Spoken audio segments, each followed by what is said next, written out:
If you ask ChatGPT, it will list for you 16 reasons why many leaders have meetings that don't work. Included among those reasons are lack of clear objectives and poor preparations. All 16 certainly contribute to poor meetings, and there are many resources to help you deal with them. But they are only symptoms and do not get at the reason of why so many leaders consistently have meetings that don't work. Check out this video to get at the root cause of meetings that consistently do not work.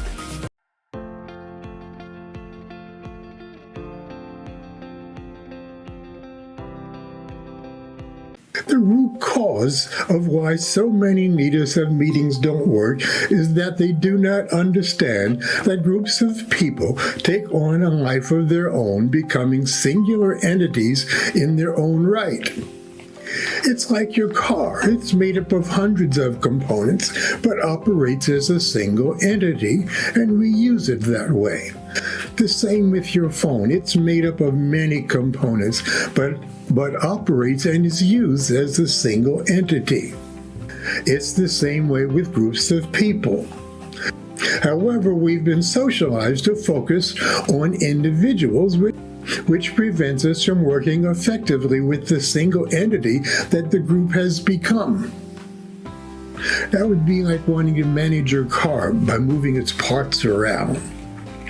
We drive the whole car. We use the whole phone. Focusing on the parts of either does not help much in managing the whole.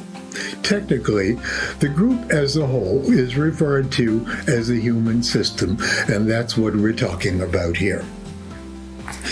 To make meetings work effectively from this perspective of groups as a whole, it helps to understand that the effectiveness of a group as a human system is proportional to the quality of alignment of its members with the goals of the system, the quality of the relationships that the members have with the system, and the quality of the norms of the system.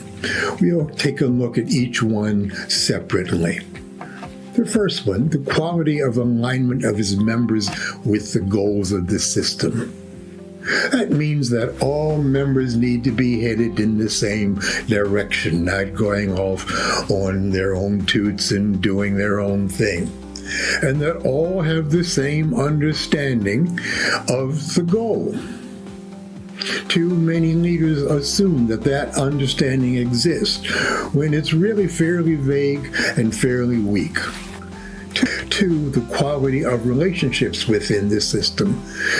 That includes issues like trust. Is it high or is it low? That includes open and honest communication, mutual respect, and empathy. Those four things: trust, open and honest communication, mutual respect, and empathy make up for a high quality of relationships within the system. Three, the quality of the norms of the system. Norms at work include people consistently listening effectively to each other. There's minimal interruption. Differences are used for curiosity rather than conflict. Oh, that's a big one. Support is asked for, given, and accepted readily. Those four things will give you high-quality norms of your team and your meetings.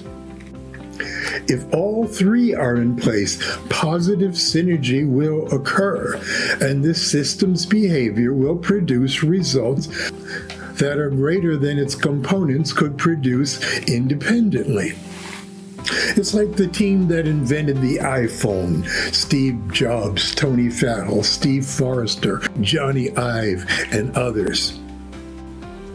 Only with them operating with high-quality relationships, strong group norms, and all focus in the same direction could they invent the marvel of our iPhones. You've probably been on some great teams that were highly productive and creative. I bet they had all three of those criteria.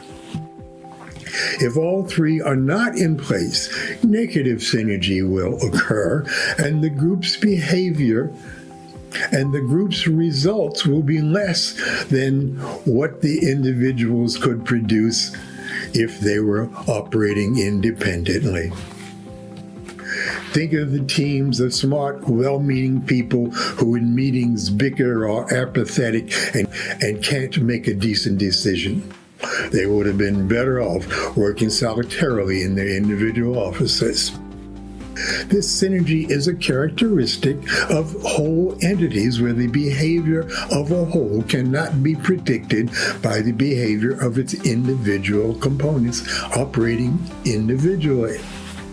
Let's take a look at what it takes to leading a group as a whole meeting. There'll actually be extensive videos in the future on each of these three areas and more, so don't forget to subscribe. First one, create a safe space. Ask your participants to develop agreements that would make it a space where everyone feels free to fully participate. 2, be conflict competent. There are 4 fundamental skills here to effective conflict management. They include allow no interrupting or at least minimal interrupting, deal with only one issue at a time, move the focus from the past to the future when the conflict does come up, and do not allow conflicts to go unresolved. It is the unresolved conflicts that will bedevil your meetings and your human systems and teams for months and months and months. Finally, be adept at consensus decision-making. Consensus decision-making keeps everyone involved. People have this screwy notion that it takes forever to come to a consensus, but it's really not all that difficult. When most people in the meeting seem to be supporting a particular proposal, 1, assure that everyone, particularly those who are dissenting, feel heard.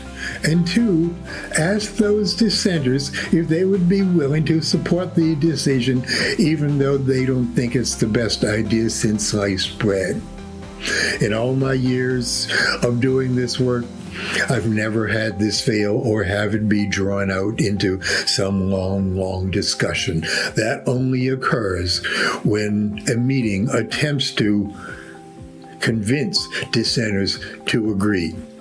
That does not work. Simply ask them if they're willing to support the decision, even though they don't think it's the best idea.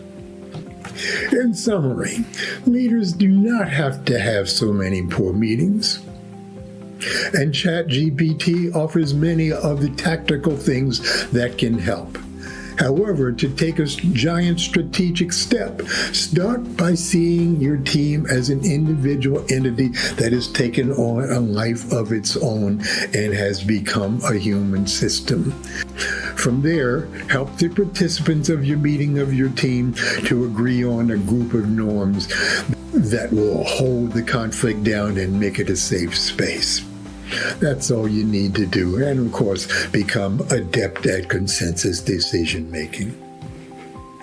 As mentioned earlier, there will be in-depth videos about all 3 of these things over the coming months, if they have not already been posted. Click the subscribe button so you'll be notified when new videos are posted. Of course, like this video as well. Appreciate your being here, and take care.